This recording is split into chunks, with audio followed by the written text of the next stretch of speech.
Ny vaovao makasika izay eclipse izay afaka 10 taona indray izay vao isin'ny tranga tahaka ireny matiantoka zany izay tsy nanararoatra nijery iny tranga voajanahary iny tontolon'ny fampianarana kosa indray raha tsy misy ny olana ho amin'ny rahampitso amin'ny nora maraina no ivoaka ny vokam-panadinana baccalauréat raha toka tsy misy zany ny fahatapahan-jerona ny délestage hoy ny sampandraharaha avy eo anivon'ny ofisy pirenena makasika ny baccalauréat nahitana fiakarany 100 ny tapafana tamin'ity taona ity raha oharina tamin'ny taon-dasa.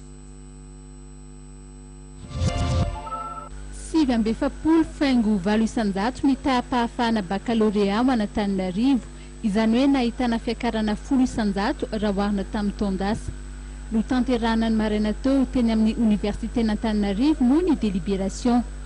Raha ny fanamariana izany hoe Tandrematoa Olivier Rakotoarsan talen'ny office du baccalauréat dia miisa 3,50 sy 700 sy 403 alina ireo mpianatra afaka baccalauréat tamin'ity taona ity. Tsara tokoa ny vokatra ho an'ny sokajy D satria miisa 7 ireo nahazo ny mention très bien, 20 sy 900 mention bien ary 5 sy 2 ny mention assez bien.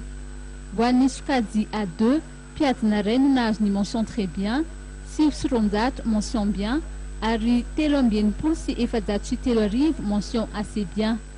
Ho an'ny sokajy C efatra no nahazo ny mention très bien, 270 mention bien ary 470 sy 300 mention assez bien. Ho an'ny teknika dia 420 no nahazo mention bien ary 4 sy 700 no nahazo ny mention assez bien. Ora sisa misaina dia ivoaka amin'ny fomba ofisialy izany vokam-panadinana izany ary vinavinaina amin'ny 9 maraina any dia efa ipetaka amin'ny peta-drindrina raha toa ka tsy misy ny olana izay ateraky ny délestage raha ny loharanom-baovao.